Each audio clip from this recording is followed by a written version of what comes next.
Prevention that has trained mental health professionals waiting to assist you. That phone number is 574-6949.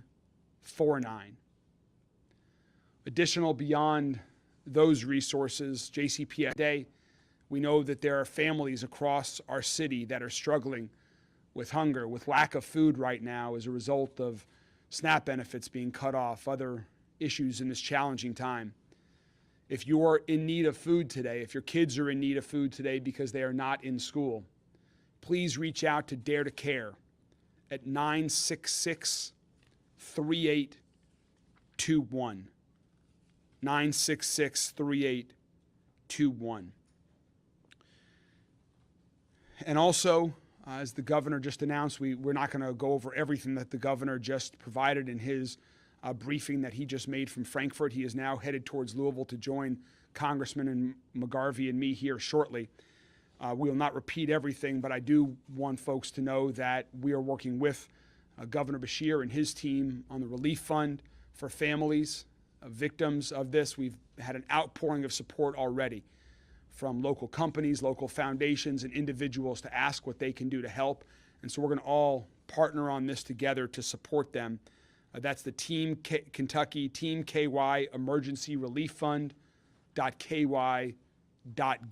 There's going to be more information put online about that if you're interested in supporting the families of the victims. A few other items on public safety. As we mentioned this morning, the shelter-in-place radius has been reduced to a quarter mile, and we will continue to reduce that as soon as we're confident that it is safe. Can continue to try to shrink that throughout the day. Air monitoring continues to go on around the crash site and around the city, and all residential water service is safe to drink. Everyone's water is safe to drink unless you have been specifically reached out to by the Louisville Water Company giving you an advisory. You should feel comfortable that your water is safe to drink. LG&E is getting power back on to those non-affected areas outside of the crash site. Right now, last I heard, there were 135 customers still without power. Also want to talk about drones for a minute. Right now, there's a temporary flight restriction that's been put in place by the FAA surrounding the crash site. There's no reason for any drones from private individuals or other organizations to be flying right now. They could get in the way of our recovery operations. If you are flying a drone within this TFR area, we will find your drone and you run the risk of prosecution, of heavy federal fines. Please do not be that person that is getting in the way of our recovery efforts. Give our first responders, give the NTSB, give everyone the opportunity to deal with that site, and please don't use drones right now in that restricted airspace. Congressman McGarvey and I have been in touch since the first moments after this happened. I also want to thank Robin Taylor from Senator McConnell's office here. We've been in touch with Senator Paul's office, with Congressman Guthrie's office. In times like this, everybody puts partisan politics aside here in Kentucky, and we're all working closely together. Governor Beshear and his administration, my administration, and all of our federal delegation working together to bring whatever resources each of we can in partnership to get answers, to provide relief and resources, and to ensure that our city is safe and coming together to support those who are in need. Congressman McGarvey and I also just left a meeting with the NTSB, and I'm going to now turn it over to Congressman McGarvey to say a few words about that meeting and share a few things about next steps. Congressman McGarvey. Thank you, Mayor Greenberg. I really appreciate your leadership at this time and everything you're doing in both mobilizing people, mobilizing emergency crews, making sure people have what they need, but also for your compassion, your emotional leadership at this time. Reality is this rocked our community. Louisville looked apocalyptic last night. The images of smoke coming over our city, of debris falling in every neighborhood, people trapped in their homes, for the families who lost someone who won't be coming home. This is awful. This is not something you think happens here. And when it does, it impacts every single one of us. I'm a lifelong Louisvillian. To answer the question, I went to Manual High School. Everybody here knows everybody. We're the biggest small city in America, and if you don't know someone directly impacted by this, you know someone who does. But this is when we're also at our best, is when things are worst. And we come together. And I can tell you, we're all working together. The mayor's office, the governor's office, Senator McConnell's office, Senator Paul's office, Congressman Guthrie's office, the entire delegation. We are bringing the full resources of the federal government to bear on this tragedy to make sure that we get answers as quickly as possible, but also, and I stress that those answers are correct. And it can be frustrating. We all want to know what happened right now. We've seen some of the images online, and there's a lot of internet sleuths. The NTSB is here. They have a full team. What does that look like? 28 people from the NTSB are here on the ground, plus the support network back in Washington, D.C. They are going to analyze absolutely every bit of what happened. We're talking about everything that is man-made, that is machine-made, that is environmental. The NTSB is going to go over with a fine-tooth comb. They are partnering with the Red Cross. They are not only investigating the crash, they are providing direct assistance and communication with victims' families. We are thrilled that they are here. It's going to take a little while, but we will work with them, with everybody involved, to make sure that we know what happens in this instance. There's so many stories of loss. There are also so many stories of bravery. I said last night Louisville looked apocalyptic, awful. And a plane, we know it was a plane, we know it was taking off to Hawaii, we know how much fuel was on board. And when it crashed and that fuel spread everywhere, I had someone tell me it looked like it was raining oil in Louisville. But the Oklahoma Fire Department, it's their jurisdiction. And Chief Little, you and your firefighters did not hesitate. You put your gear on, you got in those trucks, and you raced head first into a truly apocalyptic scene without regard to your own safety or well-being, to do what you do best, to protect our community. Every single one of your firefighters was out last night with the hundreds of others from not just across our county, but across our state. We are extremely grateful for your bravery. We're extremely grateful for your training. It was just 2 weeks ago that we were training for something unfortunately like this. We're grateful for what you do. We're grateful for how you do it. And I want to invite Chief Little from Oklahoma to come up and say a few words.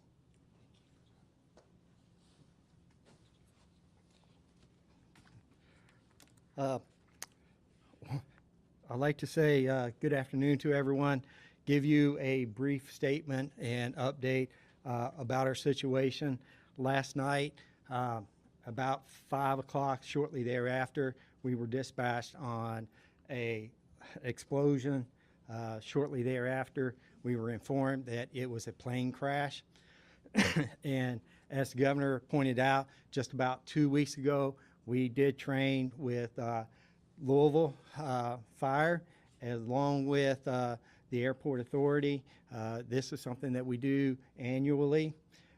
You hope that you never have to do this, but unfortunately it happened. So last night we had roughly 38 companies on scene. We had multiple agencies from across the state. We had, and please forgive me, those agencies if I do not name you, but Bardstown, Bullitt County, Lexington, all responded here.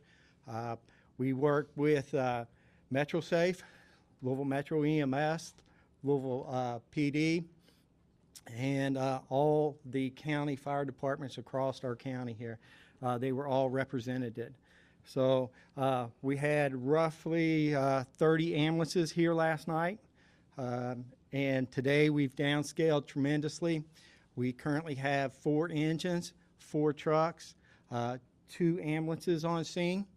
We have roughly 30 to 40 firefighters that are on scene. We have a SARS team. It's a search and rescue team that is represented by all the county departments along with Louisville Fire, and there's approximately 40 members here doing search and rescue through the debris zone. So let's see.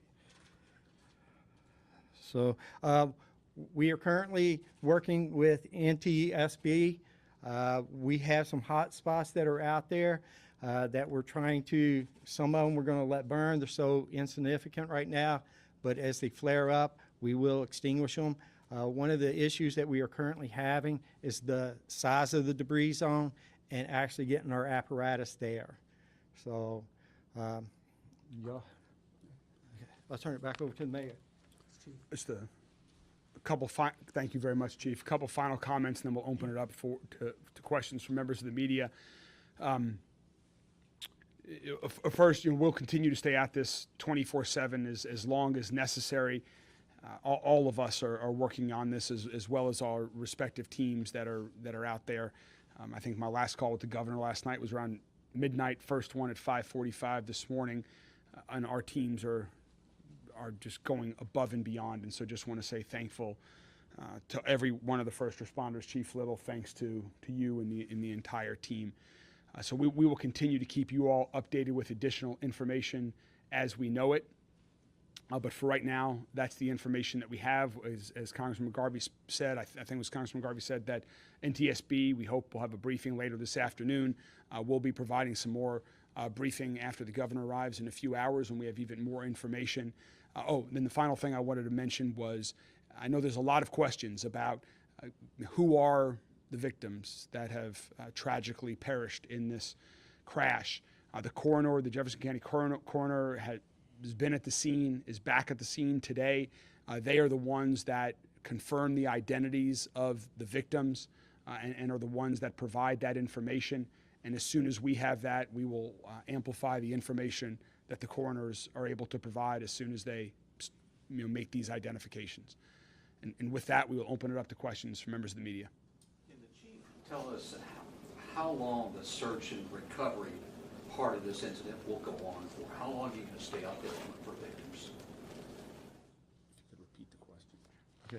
Okay. Repeat the question for me, I please. just For need me. to repeat it so we Okay. can hear it, not yet. So how long will we be out there? We'll be out there. We're planning to be there for at least a week or longer. We'll be out there as long as the NTSB needs us to be there. We are prepared for this. So I don't know how many victims we're actually looking for. That's one of the issues. And the debris zone is so large. So trying to get people back there. And with the debris zone, some of that debris is going to have to be moved and searched underneath. So it will take us quite a while. What is the size of the debris zone? I don't have a footage or a square mileage, but so Fern Valley Road, probably about 50 yards past Melton. I don't know if you know how long or how far that is. So, but it's a very large debris zone. Can you give us any other details about that debris zone? As far as that debris zone, there were a petroleum recycle business that was there that created some issues for us.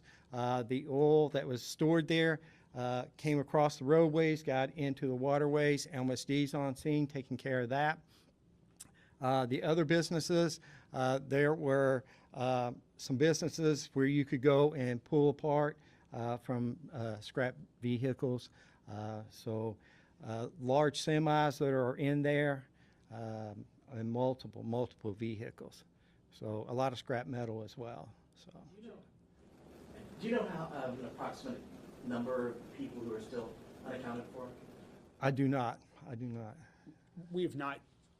There are more than the number of victims that we have confirmed that have families looking for information about them. City, About the Hold on one second. One second. Is the city, NTSB, anyone going to share any images of that crash site since people can't drone and crews are being kept pretty far back? For right now, we're going to defer to the NTSB on that and let them get through their initial assessment. And so you can ask them that this afternoon. Also, just one more thing about the water company is going to be putting up some more information about what I said earlier on their website momentarily here. And I do, as Congressman McGarvey was pointing out, all of these great collaborations and all the offices. I also want to recognize James Victory from Congressman Guthrie's office is here with us as well. Thank you for joining us, and thank you for the Congressman's support of all of this effort. Chief, could you describe for us the wreckage of the plane itself, what sort of shape it's in, and what have you observed? For the fuselage, we've not seen much of it, to tell you the truth. There's wreckage that starts from almost Fern Valley Road and does go all the way down past Melton. So there are landing gear that's out there. You would not see a whole fuselage. With the intense fire that was there, most of things are gone. So including some of the vehicles, the semis, and the plane. The governor had many words of praise for your actions last night and your quick response. And in his words, I think he said things could have been much worse. What else could have happened here without your quick response? Right here, we're so lucky, to be honest with you. This is not a residential area. Thank God that some of the employees had already left, being after 5 o'clock, so it could have been more catastrophic for us. Can you share what the Emergency Management Agency found through its air quality testing, and what specific findings led to the shelter-in-place order? I'll defer. We'll get you. The question was about what results were the air monitoring. I'll get with emergency management on that, but they're continuing to monitor it in real time, and as it's safe for everybody, that's when we're increasing it. Public safety is our absolute #1 priority. Mayor, have you been to the crash site? I've not yet been. We will be going. Congressman McGarvey, the governor, and I will be going there shortly here after this. Congressman McGarvey, in your conversations with NTSB, has there been any discussion about possible effects of the government shutdown on the response? Yeah, I've been in conversations with NTSB since the very beginning of this. Talked to the chair of NTSB several times last night, as late as midnight. Talked with board member Inman, who's on the scene here. He's a true pro, and I should say this, he's also a Kentuckian, which I think makes this very special. They are taking this very seriously. Every resource of NTSB is being brought to bear on this. There is no impact from the shutdown whatsoever. Chief, how are your firefighters doing? Our firefighters are doing very well. So we did a shift change this morning, so we have fresh bodies on scene that are capable of handling this. So Are you offering them any? we do have refreshments, and many local businesses have offered to donate food and refreshments. Well, what about The mental issues, we've not had any at this point. Down the road, we will open that up. We have in-house counsel that comes in and visits with them. We have other programs should something arise and they need to speak to someone. We know what the NTSB is going to be doing in terms of their investigation of the crash. Is there anything locally that needs to be investigated? Any questions that need to be answered in the aftermath of this? The question was, are there any local investigations that are commencing? At this time, there are none. NTSB will be taking the lead on why this occurred, and if there are, as a result of that, if information is discovered that means we need to do anything else locally here, we certainly will jump on that immediately. But at this point, there are no local investigations ongoing. We're simply working in partnership as first responders and on the recovery effort and to identify any additional victims. Do you foresee any discussions in the future about continued presence of commercial buildings, residential buildings, anything that might be south of the airport? The question was about commercial buildings south of the airport. There are very detailed federal rules and regulations on all of this and where and what you can build and to what heights, all surrounding the airport, that is based on safety practices. I'm confident the federal government continues to evaluate those on a regular basis. We continue to prioritize safety in all aspects, whether that's buildings, whether that's individuals, and so we'll follow the federal government's lead on that. At this point, we don't expect any changes. This is a tragic accident, and we are, again, as you heard the governor say earlier, you heard the chief and others, we are fortunate it was not worse, but this was a tragic accident, and at this point in time, we have no reason to believe it's anything more than that. A couple of questions. I just want to add to that really quickly, if you don't mind, Mayor, because this is about the NTSB and a little bit of a federal issue. I just want to say that the NTSB, they are the experts in this. They know what they're doing. We are glad they are here leading this investigation. Both the mayor and I met with Member Inman this morning and his team when they landed. We've talked to them before they got here. He pointed out this morning, if I'm not mistaken, Mayor, that the NTSB has over 150,000 of these investigations under its belt. They are working closely with us. It is not the feds coming in and just, running over locals. It is a true partnership. They know what they're doing. You've got the mayor's department working well with them, the governor's department of emergency management working well with them. We're all in the same room. We're all on the same page. But they said this morning. It says, David, to your question, it says, "From tragedy, we draw knowledge to improve safety for us all," is the motto they gave us this morning. What conversations and have so- you had with UPS? The question was a conversation I've had with UPS. I've spoken to several UPS executives. They are fully cooperating with the NTSB. They're working on providing support to all of the victims' families at this point in time. Are all of the victims UPS employees? The question is, are all of the victims UPS employees? Again, we have not identified the victims. I do not believe that to be the case. We have, UPS has disclosed that there are 3 crew members. Beyond that, I have no knowledge that any of the other victims are UPS employees, but I just don't know at this point in time. They might have been off duty or something like that, so I just don't know that for a fact. A couple more questions. Couple questions for Director Mann, just short questions. One, you discussed how one runway was open. What is the status of the other runway? Was there any damage sustained? And also, we're looking into the flight that took off yesterday. Were there any maintenance issues or concerns before takeoff that were addressed? No, so we have one runway open. There was no FOD or debris, so we were able to open that with NTSB's concurrence. The primary runway, our west parallel runway, has FOD, and that's where the NTSB is focusing right now. They'll go through all their inspections. The east parallel runway has a little bit of debris. We think that may be able to open this afternoon. As it relates to inspections, problems with maintenance, we just finished part 139. It's a compliance inspection with the FAA, and we have records on every inspection we do on the airfield.